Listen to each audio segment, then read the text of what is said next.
Assalamualaikum warahmatullahi wabarakatuh. Perkenalkan, nama saya Sarinah, kelas 12 STPH. Di sini saya akan menjelaskan tentang kasus-kasus pelanggaran HAM dalam perspektif Pancasila. Dalam materi kali ini kita akan menjelaskan 3 hal. Yang pertama, substansi hak asasi manusia dalam Pancasila.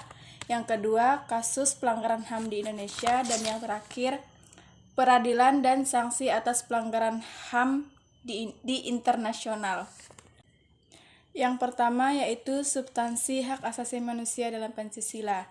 Hak asasi merupakan hak yang dimiliki oleh setiap manusia di dunia tanpa membeda-bedakan suku, ras, dan golongan.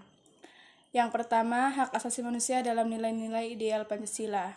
Sila yang pertama, menjamin hak kemerdekaan untuk memeluk agama. Sila yang kedua, menetapkan setiap warga negara pada kedudukan yang sama dalam hukum serta memiliki kewajiban dan hak-hak yang sama untuk mendapatkan jaminan dan perlindungan hukum.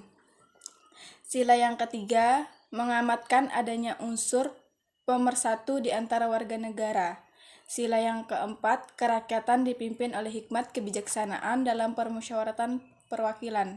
Dan sila yang kelima, mengakui hak perorangan. Yang kedua, hak asasi manusia dalam nilai instrumental, sila-sila Pancasila. Nilai instrumental merupakan penjabaran dari nilai-nilai dasar Pancasila yang sifatnya lebih khusus daripada nilai dasar. Dan yang kedua, kasus pelanggaran HAM di Indonesia. Jenis-jenis pelanggaran HAM. Pelanggaran HAM menurut Undang-Undang Republik Indonesia Nomor 24 Tahun 2000 tentang Pengadilan HAM.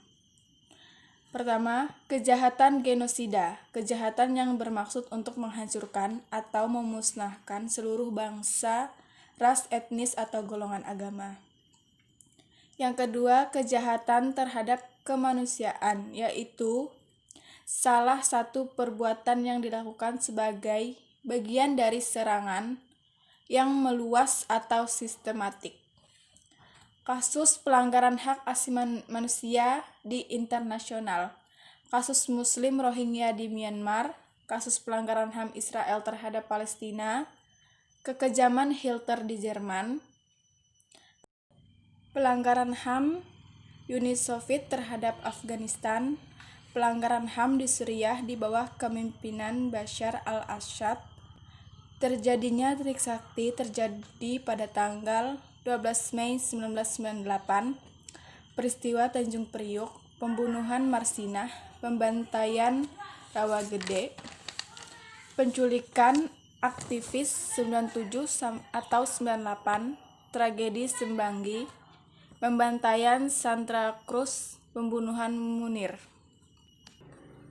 Dan yang terakhir, peradilan dan sanksi atas pelanggaran HAM di internasional. Putusan pengadilan yang menyatakan bahwa pelaku kejahatan itu bersalah, berakibat akan jatuhnya sanksi. Sanksi yang diterapkan bermacam-macam, yaitu diberlakukannya travel warning atau peringatan bahaya berkunjung ke negara tertentu terhadap warga negaranya, pengalihan investasi atau penanaman modal asing, pemutusan hubungan diplomatik, pengurangan bantuan ekonomi, pengurangan tingkat kerjasama, pemboikotan produk ekspor, embargo ekonomi. Sekian materi saya hari ini. Jika ada salah kata, saya mohon maaf. Saya cukupkan. Wassalamualaikum warahmatullahi wabarakatuh.